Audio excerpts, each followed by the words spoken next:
자, 이번 시간에는 페이지 204. 바로 전 시간에 우리 주거용 건축물 확인 설명서 공부하셨잖아요. 종류는 4가지가 있다고요. 주거용 건축물, 그 다음에 비주거용 건축물, 그 다음에 3번째는 토지용, 4번째는 임목, 광업재단, 공장재단용.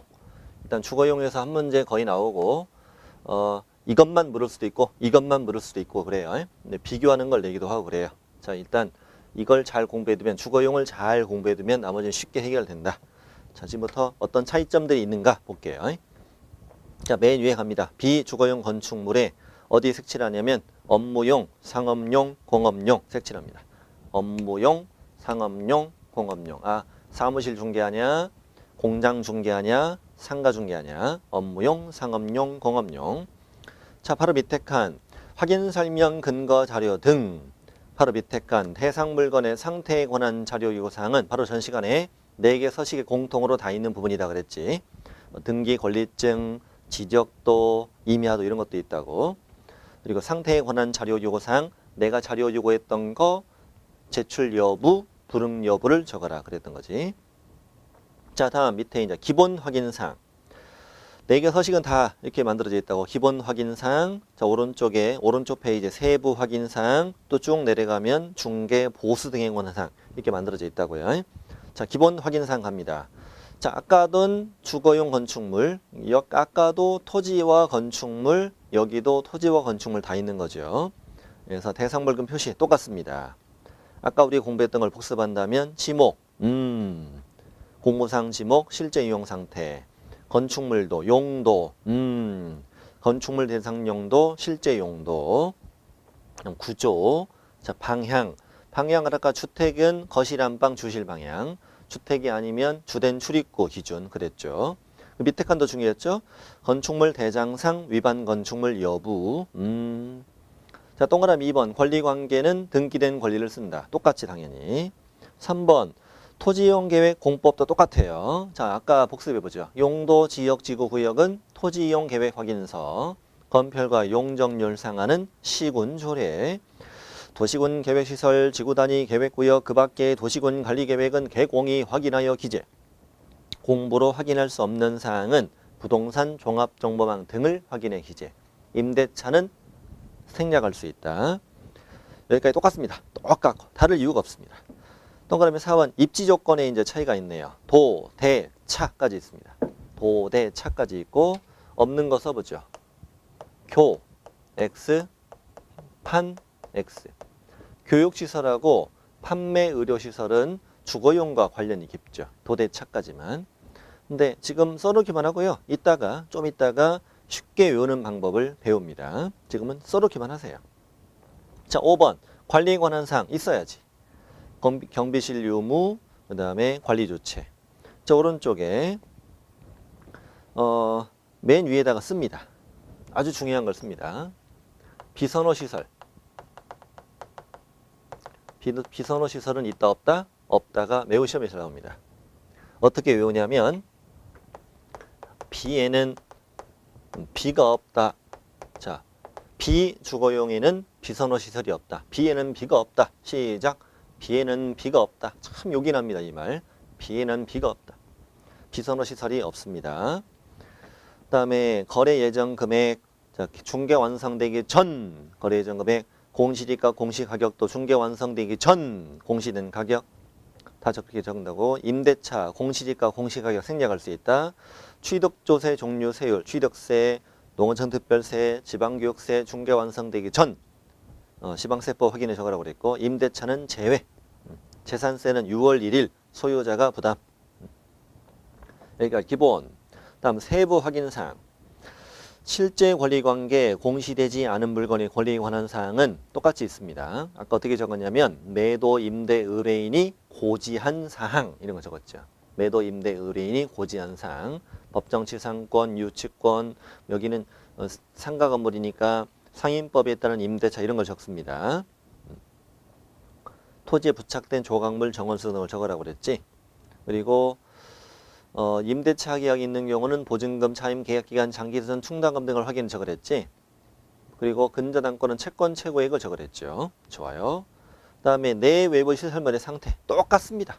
아까도 건축물, 여기도 건축물이니까 수도, 전기, 취사용 가스, 소방, 난방방식, 연료공급, 승강기, 배수 똑같습니다. 그 밖의 시설물에 쓸 것만 다릅니다. 아까 그 밖의 시설물에는 주거용일 땐 가정 자동화 시설을 적었잖아요. 여긴 다른 걸 적어요. 다음 10번 벽면 있죠? 벽면은 있는데 뭐가 없어요? 도배 X. 그렇지, 이건 주택이 아니잖아요. 주택이 아닌데 도배가 뭐가 중요합니까? 벽면 있습니다. 거꾸로 하면 안 돼. 벽이 없고 도배가 있다고? 말도 안 되지. 아니 어떻게 벽이 없는데 도배만 있어요? 도배만 팔랑거려? 말도 안 되는 거지. 벽은 있고 도배가 없는 거죠. 배랑박은 있고 되배는 없다. 자, 아주 중요한 거 또 하나 있습니다. 환경조건 X. 자, 좀 전에 전 시간에 뭐라고 하냐면 환경조건은 오로지 어디에만 있음? 오로지 주거용에만 있음. 이렇게 외우랬죠. 환경조건은 오로지 주거용에만 있음. 자, 그 밑에 이제 중개, 보수 등에 관한 사항 쭉 있고 나머지 똑같습니다. 그래서 없는 것들이 뭐 이런 것들이다. 저거만 두면 됩니다. 그냥. 뒷장 넘겨보세요. 206페이지. 작성 방법은 다 똑같아요. 다 똑같은데 차이점을 좀 찾아드릴게요.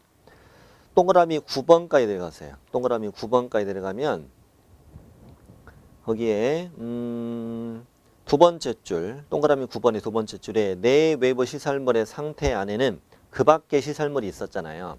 이 그 밖의 시설물에는 상업용은 오수 정화 시설 용량을 적는다. 공업용은 전기 용량, 오수 정화 시설 용량, 용소 시설을 적어요. 근데 이거는 세부 확인 사항이잖아요. 그러니까 자료를 요거에서 적어라 이렇게 돼 있어요. 아까 주거용일 때는 가정 자동화 시설 적었잖아요.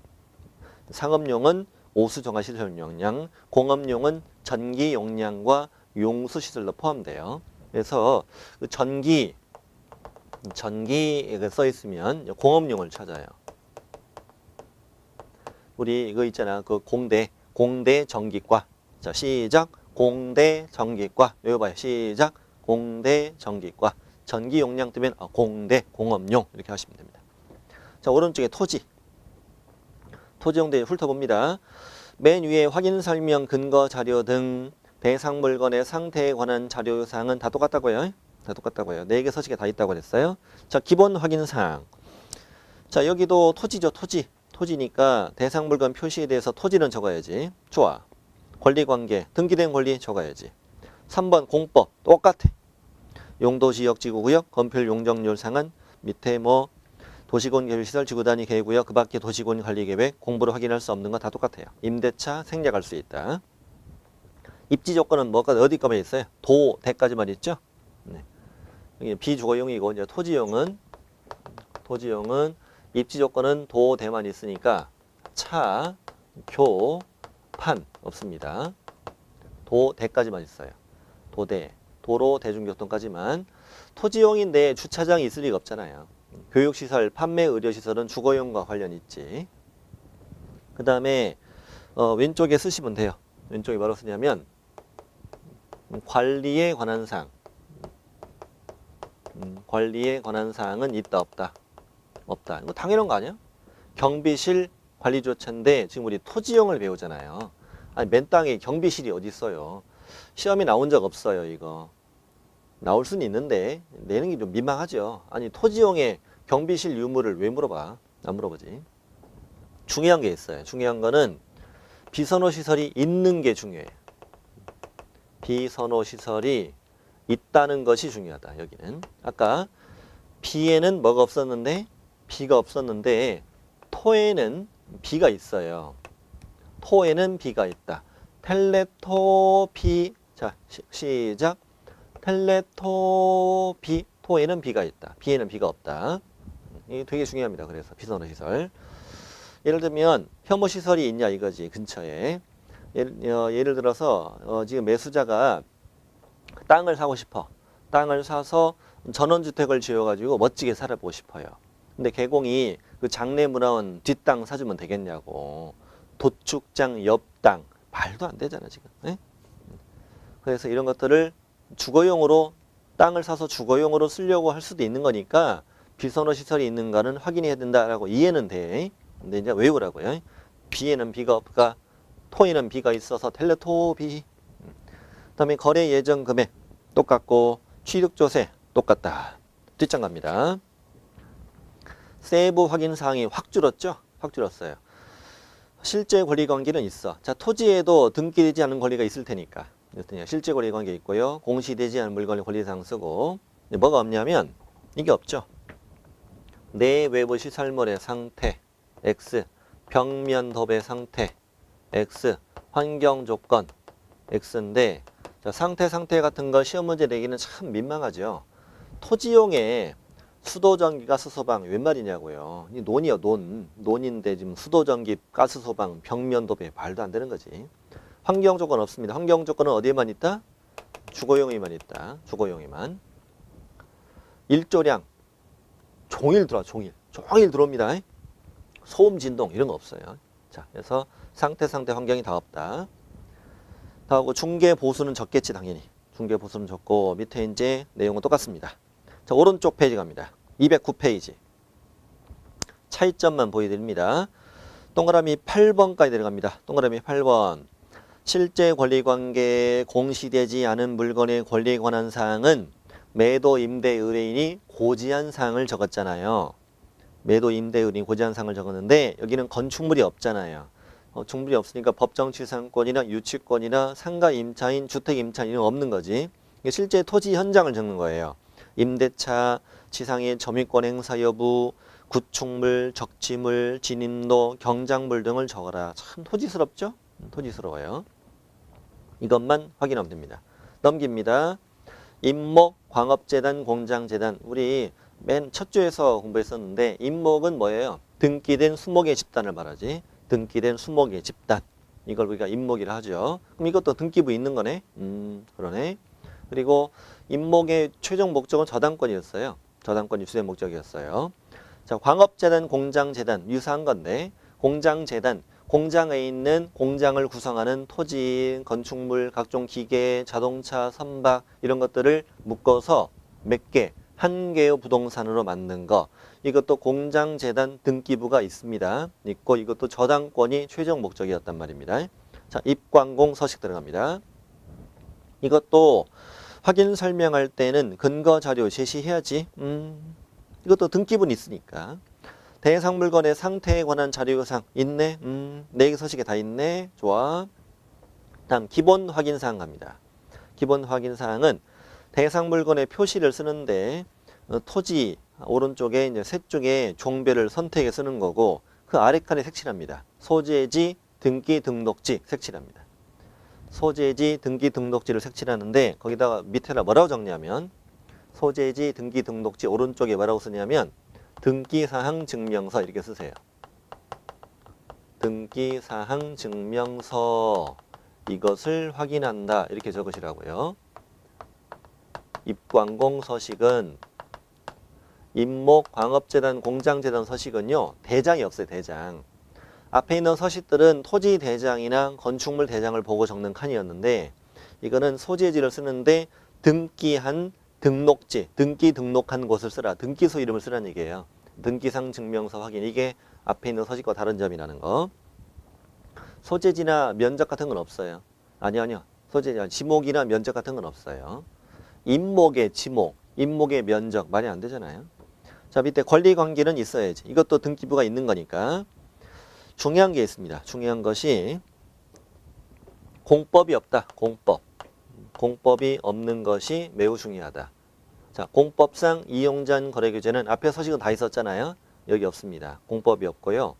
해도 없는 거 적어서 왼쪽 여백에다가 입지 조건이 없습니다. 입지 조건 X. 그 다음에 관리에 관한 사항도 X. 그리고 비선호 시설. 이것도 다 X입니다.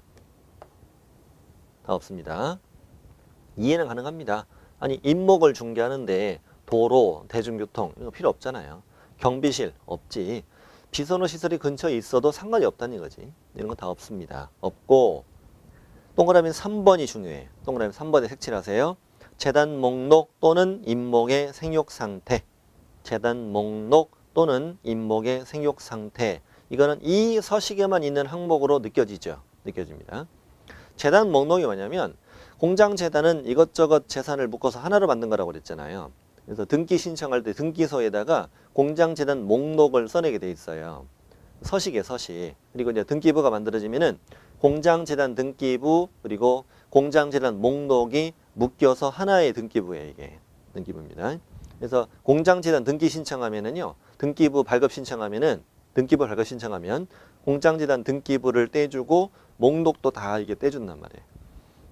그걸 보고 쓰라는 거지. 공장재단 목록 임목의 생육 상태를 써라. 근데 이게 기본 확인 사항이라는 게 중요해요. 보통 우리가 상태란 단어가 들어있으면 세부 확인 사항으로 생각하잖아요. 이거는 기본 확인 사항이다. 개공이 직접 확인해 적는다. 기본 확인 사항이라는 거 주의하시고요. 자, 4번 지나가고 5번에 거래 예정 금액 취득 조세. 이건 서식에 4개 다 있네요. 다 있고. 그리고 오른쪽에 세부 확인 사항도 실제 권리관계 공시되지 않은 물건의 권리사항은 있네요. 자, 임목도 법정지상권 발생 가능해요. 토지와 임목이 동일 소유였다가 매매, 경매 등으로 소유자가 달라지면 법정지상권 발생하거든요.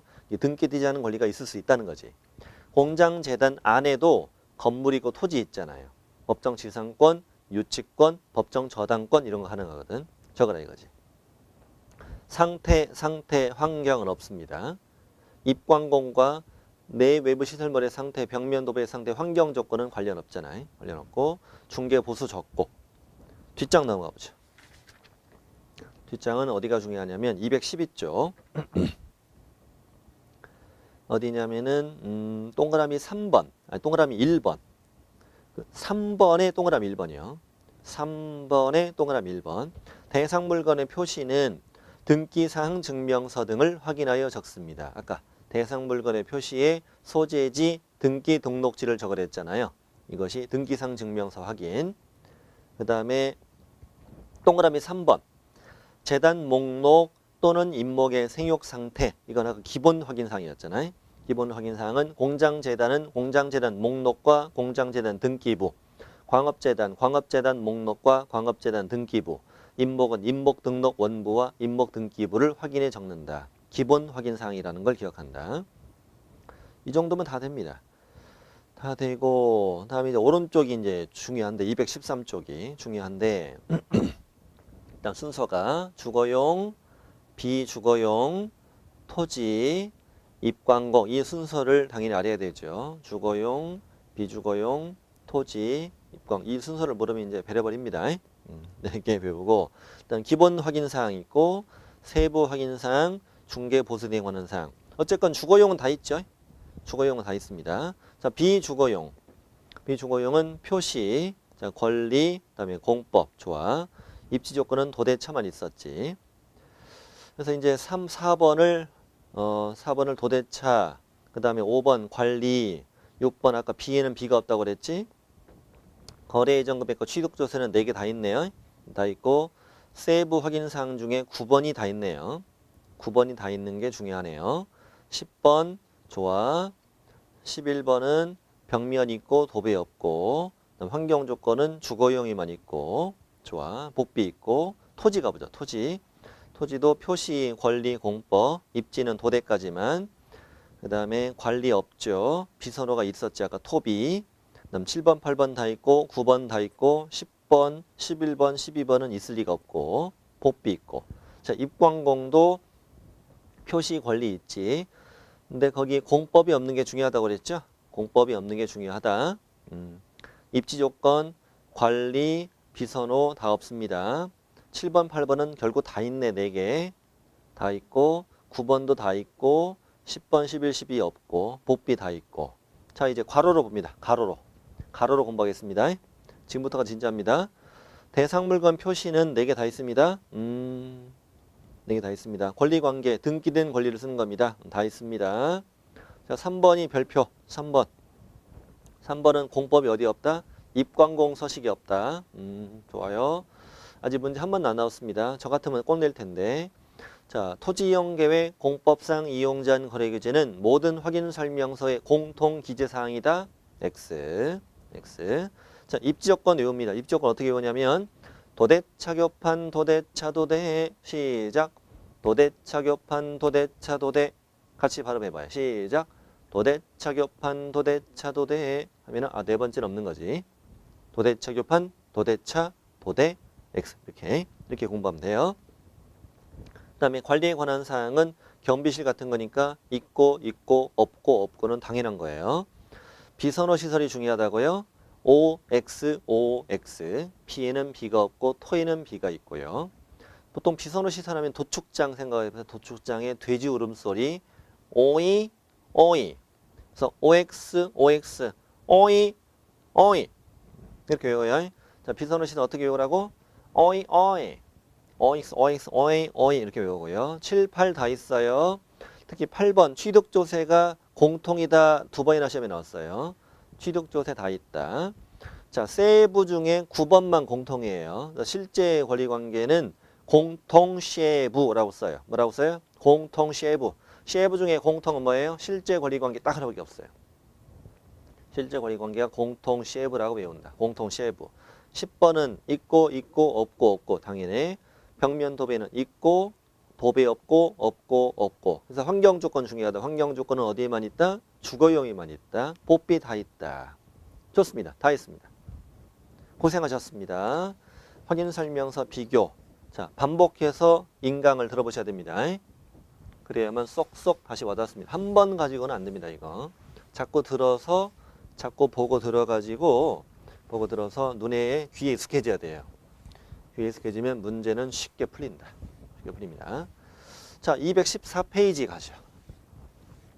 214페이지 역시 꼭 문제가 나오는 파트고 쉬운 파트예요. 자, 거래계약서. 214 거래계약서. 우리 이제 중개가 완성돼서 방금 확인설명서 서식 4개 작성했잖아요. 이제 거래계약서 작성하셔야지. 자, 박스 밑에 양거래 1번 작성 의무. 의무자 누구? 개공. 당연하지. 소공은 의무자는 아니지. 작성할 수는 있지. 중개보존 하면 안 되지. 이거죠. 언제? 중개가 완성된 때. 좋아요. 완성되기 전에 이렇게 안 나와요. 이건 그렇게 잘 안 나와요. 이거는 좀 민망하잖아요. 자, 중개가 완성된 때 그 다음 줄 거래계약서 작성을 개공이 하라고. 누구한테 주라고?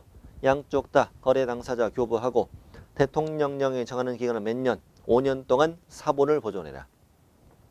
3년, 5년은 딱 3개 나옵니다. 전속중개계약서 3년, 확인설명서 사본은 3년, 거래계약서 사본은 5년.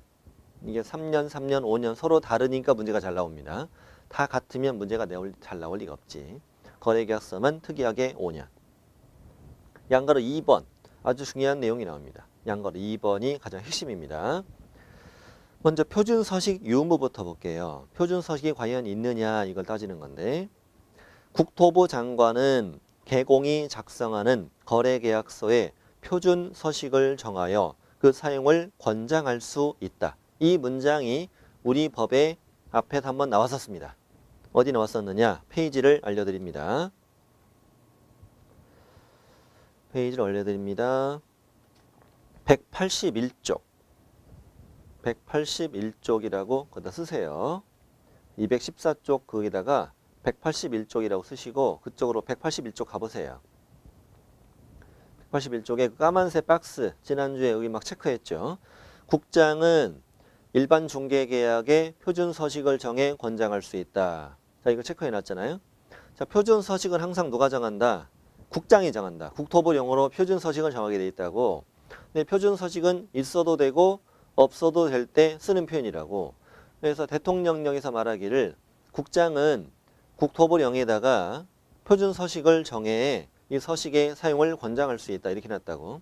그런데 일반 중개계약서는 실제 국장이 표준서식을 정했냐? 정했지. 정했죠. 그럼 현재 국장은 일반 중개계약서의 표준서식을 정해 권장하고 있죠. 다만 이걸 개공들은 사용할 의무가 없었지. 자, 기억날 거예요. 214페이지. 똑같은 말이 써 있어요. 국장은 거래계약서의 표준서식을 정해 사용을 권장할 수 있다. 그러니까 거래계약서도 표준 서식이 꼭 있어야 되는 건 아니라는 거지.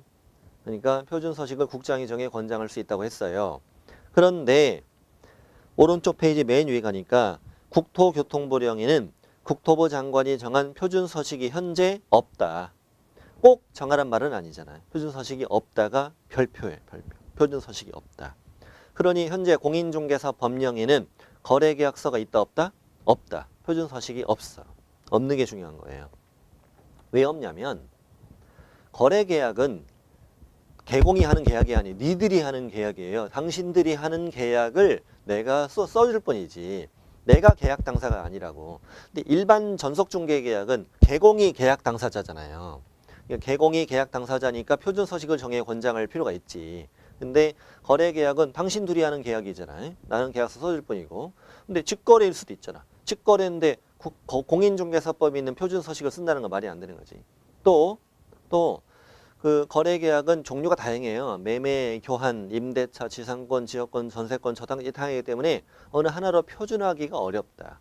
그래서 현재 표준 서식을 국장이 정했다 안 정했다? 안 정했다. 언젠간 정해서 사용을 권장할 수 있다는 얘기가 될 뿐이지. 하지만 그 언젠가도 표준 서식을 정할 생각이 없는 거죠. 없는 거죠. 정리해보죠. 이걸 잘 적어두세요. 일반 중개계약서 표준 서식 있어. 지금 표준 서식을 말하는 거예요. 표준 서식의 유무에서 일반 중개계약서 있어. 전속 중개계약서 있어. 확인 설명서 있어. 네, 거래계약서가 없어. 이렇게 외우면 간단해요. 이 법은 4번 타자가 없어. 일반 중개계약서 있어. 전속 중개계약서 있어. 확인 설명서 있어. 거래계약서는 없어. 제일 있을 것 같은데 없어. 없을 것 같은데 있어. 조심해야 돼 이게. 네. 이게 없어. 그 대신 필요적 기재사항이 있어. 거기. 필요적 기재사항 매우 중요합니다. 이 내용은 뭐라고 써 있어요? 거래계약서는 표준 서식이 없으므로 어떠한 양식을 사용해도 무방하지만 거래계약서에는 다음에 9가지 사항을 기재하여야 한다. 이걸 매우 잘 나오는 거예요. 박스 문제로. 네. 거래계약서 필수 기재사항은 이렇게 외웁니다. 일단 앞글자를 쓰세요. 저처럼. 인표계 인권거그자조 이렇게 쓰세요. 저는 노래를 많이 불러요. 제가 다 작곡한 거예요. 다 작사 작곡한 겁니다. 자, 적었습니까? 자, 같이 읽어볼게요. 시작. 인표계 인권거그자조. 노래를 불러야 쉽게 외워져요. 시작. 인표계 인권거그자조. 자, 인표는 그 배우 차인표 씨. 인표계가 가수 전인권이 거그자를 좋아한대 이 말이야. 다시. 인표계가 인권이 거그자를 좋아한대. 자, 하나씩 읽겠습니다. 제가 순서대로 써드렸어요. 자, 인이 뭐야? 인적사항. 아, 그렇지. 매매계약서, 임대차계약서에 인적사항 써야지. 표, 물건의 표시. 아, 그럼 당연하지. 어디 아파트 몇 동 몇 호. 계약일. 아, 물론이지. 자, 인도일시. 4번, 5번이 별표. 4번, 5번이 별표. 인도일시. 입주하는 날. 인도일시 쓰라고. 권리 이전의 내용. 이거 조심해야 돼요. 권리 이전의 내용. 그 오른쪽에다가 쓰세요. 권리 이전의 내용 옆에다가 권리 관계 X인데 아직 시험에 안 나왔어요. 이게. 저는 이거 언젠가 나올 것으로 봐요. 권리 관계라는 거는 아까 확인 설명서에 적었잖아요. 갑구, 을구에 어떤 권리가 있느냐를 확인 설명서에 쓰는 거고 거래계약서는 이 계약으로 어떤 권리가 이전되니 이걸 쓰라는 얘기야. 이 계약으로 어떤 권리가 이전됩니까? 소유권이 이전됩니까? 임차권이 이전됩니까? 저당권을 인수합니까? 임차인을 끼고 삽니까? 이런 거. 6번 조심해야 돼. 6번도. 거래금액. 거래금액 밑주시고요. 거래금액. 밑에 박스 밑에 써 있는데 거래 예정 금액이라고 엄청 잘 나와요. 자, 확인 설명서에는 거래 예정 금액, 거래 계약서에는 거래 금액 이렇게 해야 돼. 확인설명서는 거래 예정금액, 거래계약서에는 거래금액. 근데 이 6번을 통째로 읽어야 돼요. 거래금액, 계약금액, 지급일자, 지급에 관한 사항. 저처럼 읽어봐요. 세 번 맞게요. 시작. 거래금액, 계약금액, 지급일자, 지급에 관한 사항. 다시 시작. 거래금액, 계약금액, 지급일자, 지급에 관한 사항. 그렇게 지금 안 하면 후회해요. 빨리 해요. 다 알아 지금 안 하는 거. 다 알아요. 다시. 거래금액, 계약금액, 지급일자, 지급에 관한 사항. 한 번만 더 시작. 거래금액, 계약금액, 지급일자, 지급에 관한 사항이다. 시험 이렇게만 내기도 해요. 계약금액 및 지급일자. 오 이렇게 풀 줄 알아야 돼요. 이걸 다 줄 줄 알아요? 그럴 리가? 일부만 내는 거예요. 계약금액 및 지급일자. 오 이렇게만 내기도 한단 말이에요. 다음에 그 밖에 당사자 간 약정 내용이다. 그 밖에 당사자 간 약정 내용. 사실 약정이란 단어 체크해야 돼요. 특약사항 같은 거. 9번, 8번. 확인설명서 교부일 자. 자. 확인설명서 교부일 자. 확인설명서를 안 줄까 봐 그런 거예요. 확인설명서라는 걸 일반인들은 있는 걸 잘 모르잖아요. 안 줄까 봐. 확인설명서를 교부했다. 꼭 적으라 이거야. 조건이 있으면 적어라. 기한이 있으면 적어라. 기한만 낼 수도 있어. 기한이 있는 경우에 기한 이렇게만 내기도 한단 말이에요. 그럴 때는 나 조가 안 보였다고 그러지 말고 조건 또는 기한. 9가지 꼭 잘 외우셔야 된다. 표 박스 밑에 틀린 것들이 많이 나와요. 거래 예정 금액 X. 두 번째 줄에 권리 관계 X. 공법상 제한 X. 취득조세 X. 중개보수 실비 산출대역 X. 이거 다 어디 적는 거예요? 전부 다 확인설명서에서 끄집. 전부 다. 전부 다 거기서 끄집어온다는 거 조심하세요. 엄청 잘 나온다고 그랬습니다. 자 다시 국장은 거래계약서에 표준 서식을 정해 권장할 수 있다. 근데 현재 있다 없다? 없다. 4번 타자 없다. 다만 꼭 적어야 되니까 필수기사항을 줬다. 인표계 인권거그자조 이렇게 적었다.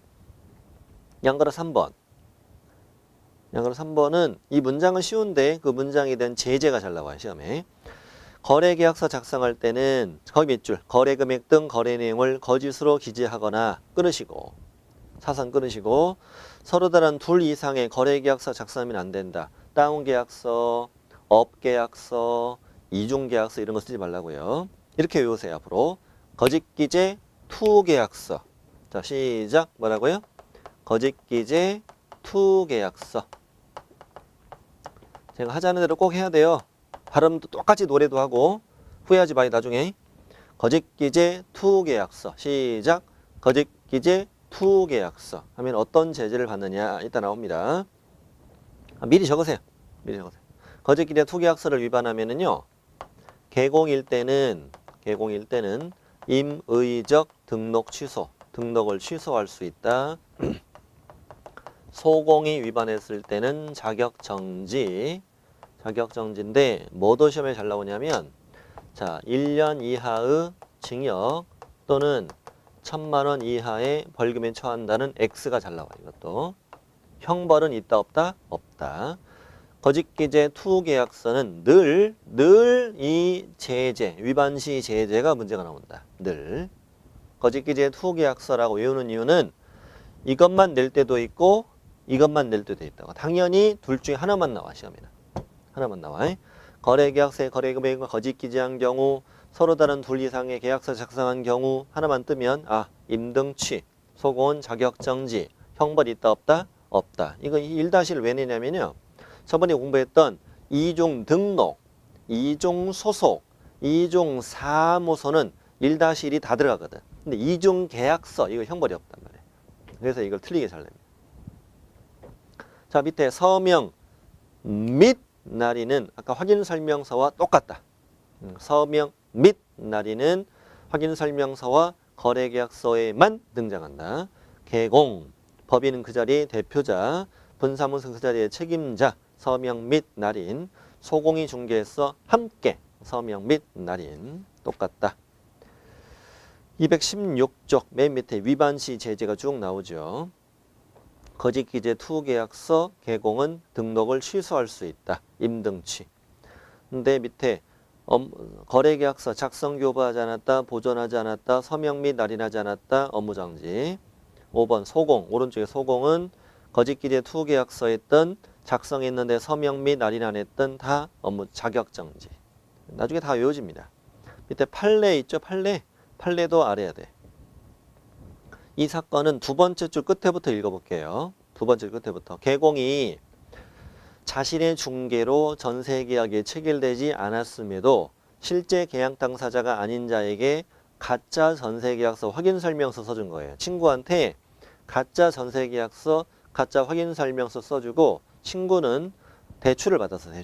대출을 받았는데 대부업자가 채권 회수를 하지 못했다. 이때 개공이 책임져야 한다. 이런 사건이었어요. 그 이유가 맨 앞에 두 줄만 잘 이해하면 돼요. 두 줄만 생각하세요.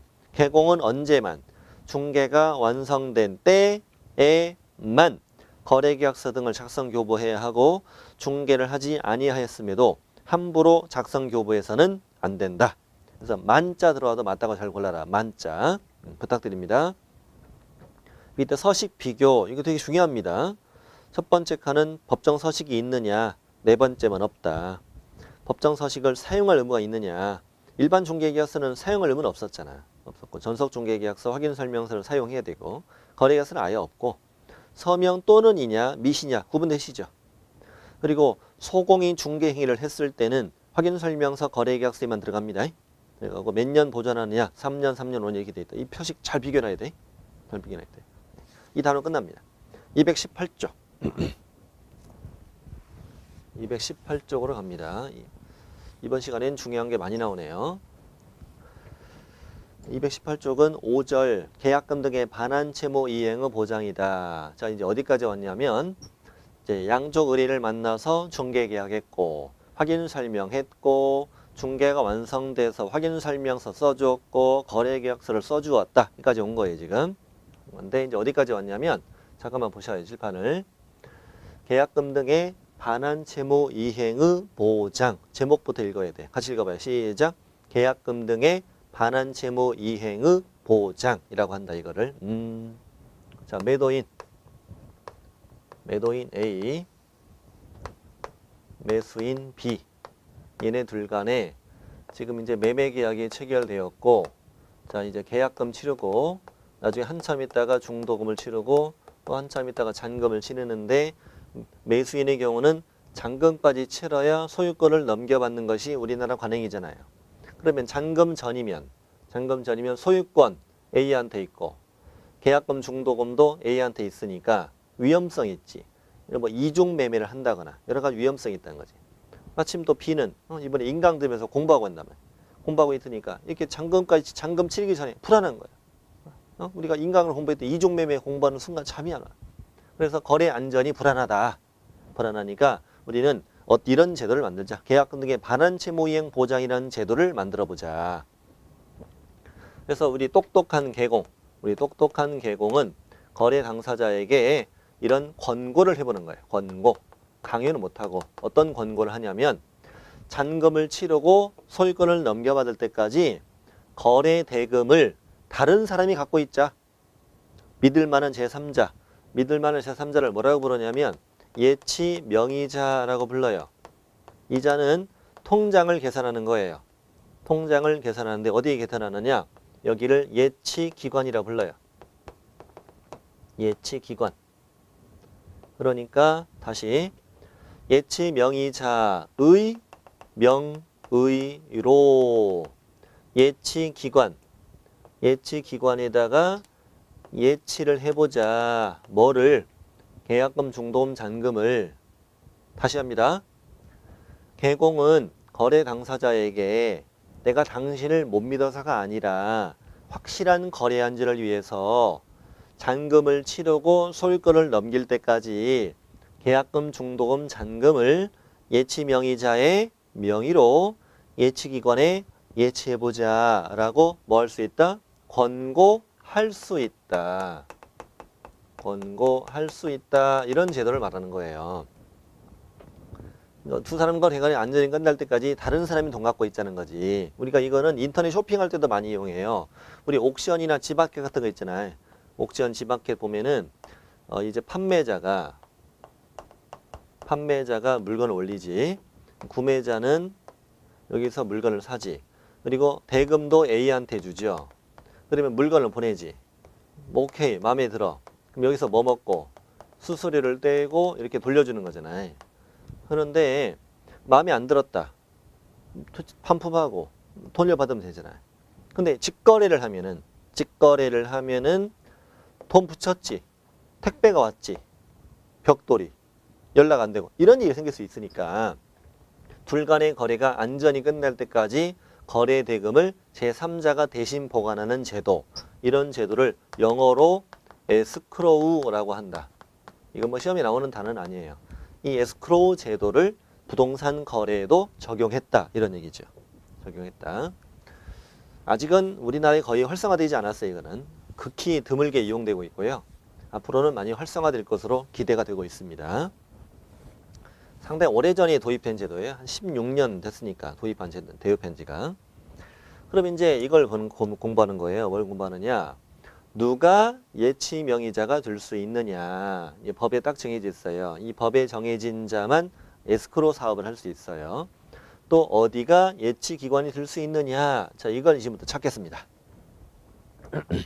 자, 맨 아래 양거로 1번부터예요. 양거로 1번. 양가로 1번에 그 네 줄을 오른쪽에 반가로 1, 2, 3, 4로 풀어 써드렸어요. 근데 그 네 줄만 이해하면 돼. 자, 거기 몇 줄? 거래 안전을 보장. 이게 이 제도의 목적. 거래 안전 보장이 목적. 자, 그리고 두 번째 줄. 계약의 이행이 완료될 때까지. 이게 시점. 계약의 이행이 완료될 때까지 묻어놓자고. 그때까지 시점. 어떤 돈? 계약금. 중도금 또는 잔금. 간금 이렇게 나오는 문제가 있어. 잔금은 예치 대상이 아니다. 틀려. 계약금, 중도금 또는 잔금. 이것을 자 밑줄 쳐보세요. 개업공인중개사 또는 대통령령이 정하는 자의 명의로. 여기까지가 예치 명의자. 밑줄 치고 쓰세요. 개업공인중개사 또는 대통령령이 정하는 자의 명의로까지가 예치 명의자. 이들의 명의로 어디에 묻어놓자? 금융기관이나 공제사업자나 신탁업자 등. 여기가 예치기관이에요. 여기에 예치해 봅시다 라고 맨 앞에 개공은 당사자에게 권고할 수 있다. 다시 하겠습니다. 다시 합니다. 자, 언제까지? 이 제도의 목적은 뭐야? 이 제도의 목적은 거래 안전을 보장함. 이것이 목적. 거래 안전 보장. 좋아. 언제까지? 근데 계약의 이행이 완료될 때까지. 그렇지. 잔금 치르고 넘겨갈 때까지. 그때까지. 자, 어떤 돈? 계약금, 중도금 또는 잔금. 좋아. 잔금 더 들어가. 누구 명의로? 예치 명의자. 개공 또는 대통령령이 정하는 자의 명의로. 예치 명의자. 이걸 어디다 보내놓자? 금융기관 또 공제사업자 또 신탁업자, 예치기관 여기에다가 예치해 봅시다 라고 개공은 당사자에게 권고할 수 있다. 어디가 중요하냐? 권고할 수 있다. 권고해야 한다. X. 권고해야 한다. X고 밑에 반가로 4번 찾으세요. 반가로 4번. 오른쪽 219쪽 반가로 4번. 예치 권고. 개공은 당사자에게 권고할 의무는 있다 없다? 없다. 권고해야 한다. X. 권고할 의무가 있다. X 되게 잘 나옵니다. 이거. 근데 거꾸로 시험에 이거 나온 때도 있어요. 거래 당사자가 개공에게 먼저 예치 좀 해줘요 라고 의뢰했다는 거지. 먼저 의뢰했다. 개공은 거부할 수 있다 없다? 거부할 수 있다야. 서로의 의무가 없어. 매수인이 그 에스크로 제도라는 게 있다며 예치 좀 해줘요 라고 개공한테 의뢰했다는 거지. 개공이 공부해? 어떻게 알아서 그런 거 있는지? 나 몰라. 그런 거 몰라. 서로 거부할 수 있습니다. 서로의 의무가 아니다. 적어드렸죠. 거기. 당사자가 개공에게 먼저 예치를 의뢰한 경우라도 개공은 거부할 수 있다. 이런 것도 다 시험에 나왔습니다. 자, 이제 암기사항. 예치 명의자가 누구냐? 자, 먼저 아까 그 밑에 반가로 1번. 개공 또는 대통령령이 정하는 자의 명의로 예치할 수 있다고 그랬지? 그럼 일단은 개공은 예치 명의자가 될 수 있다 없다? 있다. 개업공인중개사는 예치 명의자가 될 수 있다는 거 중요하고요. 하나 더 적으세요. 소속 공인중개사는 돼? 안 돼? 안 돼. 소공은 안 됩니다. 개공은 되지만. 대통령령이 정하는 자는 어떻게 외우느냐? 공, 은, 보, 신, 채, 전문회사 이렇게 외웁니다. 공, 은, 보, 신, 채, 전문회사. 제가 이 순서대로 써드렸어요. 일부러. 어차피 이거 제 책이잖아. 제 책인데 뭐 원래 순서는 이게 아닌데 제가 그냥 제 순서도 만들었어. 내가 만든 책 내가 강의하는데 누가 뭐래. 자, 공, 은, 보, 신, 채, 전문회사. 공, 은, 보, 신, 채, 전문회사. 여러분 다른 출판사 공인중개사법 책을 써보신 적이 있는지는 모르겠는데 이거 뭐 제가 책을 만들어서 드리는 말씀은 아니고 이 책이 굉장히 스스로 공부하기 굉장히 편하게 만들어져 있습니다. 그걸 뭐 아시는지는 모르겠는데 내가 내 자랑하면 참 이건 민망한 일이지만 뭐 이런 거 자랑할 일 자랑해야지 그렇잖아요. 근데 이 책은 스스로 공부하기에 너무 잘 돼 있다. 정말이에요. 저는 자신합니다. 다른 대한민국의 어떤 공인중개사법 책보다도 스스로 공부하기 매우 편하게 만들어져 있다. 그리고 가장 시험의 접근에 가장 가깝게 만들어져 있다. 라고 저는 자신 있게 말씀드릴 수 있습니다. 믿고 그냥 하시면 돼요. 다 나와 이 안에서 다 나옵니다. 문제 나올 거 다 찍어드립니다. 자, 개공 또 공, 은, 보, 신, 채 전문회사. 공은 보신채 전문회사. 시작. 공은 보신채 전문회사. 앞글자를 외우면 나머지 다 나와요. 나중엔. 공은 보신채 전문회사. 공은 보신채 전문회사. 자, 공이 뭐예요? 공. 공제사업자. 공제사업자는 현재 공인중개사 협회거든요. 협회라고만 내진 않아요. 공제사업자 이렇게 내기도 하고 공제사업을 하는 협회 이렇게 내기도 합니다. 자, 은은 은행, 보는 보험회사, 신은 신탁업자. 개인도 할 수 있기 때문에 신탁업을 할 수 있어서 신탁업자라고 표현해. 신탁회사라고 안 하고 신탁업자. 우체국 최신관서. 전문회사는 뭐냐면 그냥 긴 회사 이러면 되는데 한번 읽어볼게요. 여기 거래계약 이행을 보장하기 위해 계약금, 중도금, 잔금 및 계약 관련 서류를 한꺼번에 관리하는 업무를 수행하는 전문회사다 이렇게 돼 있어. 그러니까 이 에스크로우 전문회사는 계약금, 중도금, 잔금을 받고 얘한테는 계약서 줘봐, 등기필증 줘봐 이렇게 계약 관련 서류를 받아가지고 한꺼번에 관리하는 업무를 수행하는 회사다.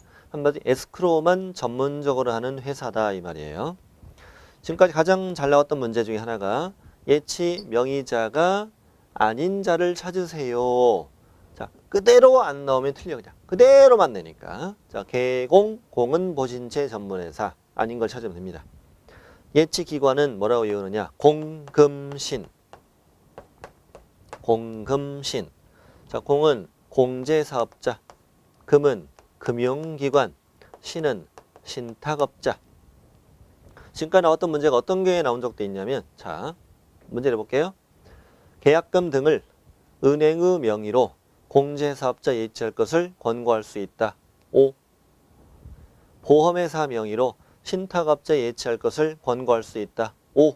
이런 식으로 이제 이 자리 잘 들어갔냐 이게 묻기도 해요. 묻기도 하고 그러니까 여기는 개공, 공은 보신채 전문회사, 공금신. 공금신. 공은 보신채 전문회사, 공금신. 해보세요. 자, 공은 보신채 전문회사, 공금신. 좋아. 됐습니다. 암기사항입니다. 이거는 암기사항이고 220쪽 맨 위에 동그라미 2번 동그라미 2번에 좀 부연 설명을 드릴 텐데 예치기관 안에는 금융기관이라는 게 있잖아요. 이 금융기관은 우리가 어떻게 해석하냐면 은행에 인출이 가능한 예금에 인출이 가능한 모든 금융기관이라고 해석을 합니다. 시험엔 거의 안 나오지만 그래서 은행도 보험회사도 최신관서도 전부 다 예치기관이 될 수도 있다. 이렇게 문제를 낸 적도 있고요. 딱 한 번 뭐가 나왔냐면 최신관서는 예치기관이 될 수 있다. 5 이렇게 나온 적도 있습니다.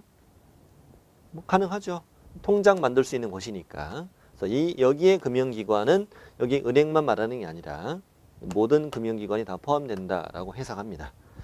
자, 다음에 사전 수령 가겠습니다. 사전 수령은 잠깐 실판을 보시고 먼저 말씀드릴게요. 실판을 보시면은 현재 계약금하고 중도금이 예치가 돼 있어요. 근데 아직 잔금은 치르기 전이에요. 치르기 전인데 지금 이 계약금 중도금이 예치 명의자 명의로 예치가 돼 있단 말이에요. 그런데 매도인이 급하게 계공을 찾아와요. 찾아와서 내가 지금 급하니까 아직 잔금 전이지만 계약금 중도금을 내가 미리 수령을 좀 하고 싶다 이렇게 찾아온 거예요. 근데 원칙은 미리 수령이 안 되지. 왜냐하면 이 행이 완료될 때까지 예치하기로 했던 거잖아요. 근데 미리 수령이 가능하게 만든 제도예요. 그럼 어떻게 하면 되느냐? 네가 계약금 중도금을 미리 수령해 간 후가 문제인데 미리 수령한 후에 그 계약이 해제가 된다면 미리 수령해 간 금액은 다시 반환해야 되잖아. 반환. 계약 해제되면 원상 회복의 의무가 있으니까 반환해야 되는데 이 반환을 네가 못한다면 덜컥 내가 빼준 내가 책임져야 되는 게 아니냐. 그러니까 미리 수령을 하고 싶으면 보증서를 떼와라. 그럼 이 보증서는 뭐냐? 미리 수령해 간 후 계약이 뭐 되면 해제되면 미리 수령한 금액을 반해야 되는데 이 반환을 보장해 줍니다 라는 보증서를 떼라. 이 보증서를 떼서 누구한테 가져오면 떼서 예치 명의자에게 교부하고 미리 수령할 수 있다 이런 제도예요. 그래서 나중에 네가 반환을 못하면 여기서 책임진다는 거지. 이걸 미리 수령할 수 있는 조건이 이런다 이겁니다. 그래서 밑에 양괄호 2번에 동그라미 1번이야. 양괄호 2번에 동그라미 1번. 자, 첫 줄 끝에 당의 계약을 뭐한 때, 해제한 때 계약금 등의 반환을 보장하는 내용의 금융기관이나 보증보험회사가 발행하는 보증서 이것을 떼서 누구한테 주고 예치 명의자에게 교부하고 미리 수령할 수 있다. 가장 중요한 부분은 예치 명의자예요. 예치 통장 갖고 있는 애한테 준다는 거야. 예치 명의자지 밑에 동그라미 2번처럼 예치 기관이나 매수인에게 교부하면 안 된다. 예치 명의자에게 교부하고 미리 수령할 수 있다. 자, 이제 큰 3번. 여기가 이제 이 2번의 마지막 부분인데요. 제목이 중요해요. 제목이. 자, 누구 명의로? 계공 명의로 예치하는 경우에는 계공에게 뭐가 있다? 의무가 있다. 자, 그러면 잘 볼게요. 아까 계공이 당사자에게 예치를 뭐 했어? 권고했지. 그랬더니 매수인은 좋대. 아유, 뭐 그런 좋은 제도가 다 있네. 나를 위해서 뭐 이런 제도 해준다고 좋다고. 근데 매도인이 싫대. 다 끝나고 준다는데 누가 좋아하겠냐고. 나 그때 중도금 잔금 다 받고 싶다고. 싫다고. 근데 계공이 매도인한테 그러지 마. 한 번만 해줘. 한 번도 안 해봤단 말이야. 한 번만.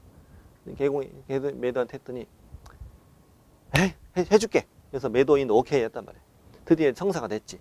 계공이 당사자한테 뭐라고 하냐면 있잖아. 내가 내 통장에다 넣어놓을게. 이렇게 얘기하는 거지. 계공이 예치 명의자가 될 수 있잖아. 내 통장에다가 넣어놓을게 하는 순간 분위기 싸해지죠. 당사자가 계공을 째려봐. 왜? 사장님이 튀시게? 생각해보세요. 여러분 예치 명의자 중에 가장 덜 믿음직스러운 사람이 누구예요? 계공이 있잖아. 근데 기어이 계공이 자기 통장에 넣고 싶대. 그러면 계공은 다음에 의무를 져라 이거지.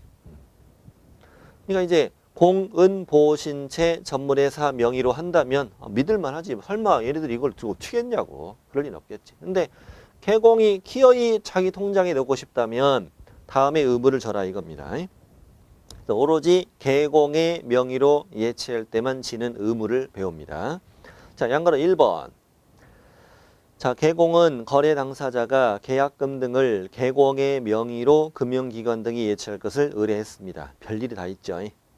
자, 첫 줄에 220쪽 맨 밑에 줄에 계공의 명의로 이만큼 네모치고 별표. 계공의 명의로. 자, 누구 통장에 넣어놨다? 계공 명의로 예치할 것을 의뢰했다면은 다음 세 가지 사항을 당사자와 미리 약정해야 한다. 세 가지를 당사자와 거기 밑줄 당사자와 거래 당사자와 미리 약정해야 한다. 계획을 세워놔야 돼. 첫 번째 어떤 내용을? 나중에 계약 이행이 완료될 때, 도중에 계약이 해제될 때 계약금 등의 인출을 어떻게 할 것이냐라는 당사자의 동의 방법을 미리 약정이라. 2번이 별표. 반환 채무 이행 보호장에 써야 되는 실비라고 해요. 이 과정에서 드는 비용을. 이 과정에서 드는 비용을 반환 채무 이행의 보호장에 소요되는 실비라고 불러. 이거를 누가 얼마 부담할 거냐 미리 약정이라. 그 밖에 거래 안전을 위해 필요한 사항을 미리 약정이라. 누구 명의로 할 때? 계공 명의로 할 때라고.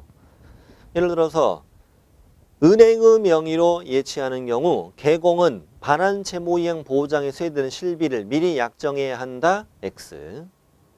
계공 명의로 예치할 때. 자, 양가로 2번. 첫 줄. 계약금 등을 누구 명의로? 계공 자기 명의로. 자기 찾았어요? 자기 명의로 예치했습니다. 그러면 자기 소유 예치금과 분리하여 관리될 수 있도록 해야 되지. 당연한 거 아니야? 계공에 그 핸드폰 요금 나가는 통장에 넣으면 되겠어? 안 되지. 끊으시고. 또 계약금 등을 당사자 동의 없이 인출해서는 안 된다. 당연한 거 아니야. 당연한 거지.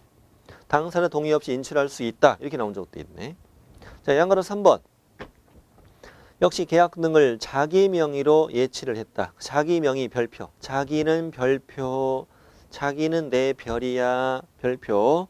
자기 명의 예치했습니다. 이럴 경우는 그 계약금 등을 거래 당사자에게 지급할 것을 보장해야 된다. 계공이 들고 튈까 봐 지급 보장을 하라고. 어떻게? 밑줄 쳐요. 계약금 예치 대상이 되는 여기부터 예치 대상이 되는 계약금 등에 해당하는 금액을 보장하는 금융보증법이나 공제가입하거나 공탁을 해야 한다. 이 무슨 말이냐면 현재 계약금을 예치했다고 쳐요. 계약금을 예치했으면은 계공은 계약금만큼의 보증법이나 공제가나 공탁을 하고 들고 튈까봐. 예치 대상이 되는 금액만큼. 그럼 계약금과 중도금 예치했으면 계약금 중도금만큼 보증 설정하라는 얘기지. 그리고 당사자에게 그 증서 사본을 교부하거나 전자못을 제공해야 되네. 근데 위반 시 제재는요. 업무정지인데 업무정지인지 지금은 외우기 어려우니까 한 바퀴 더 돌면 그때 가서 한번 해보세요. 자, 실비 청구.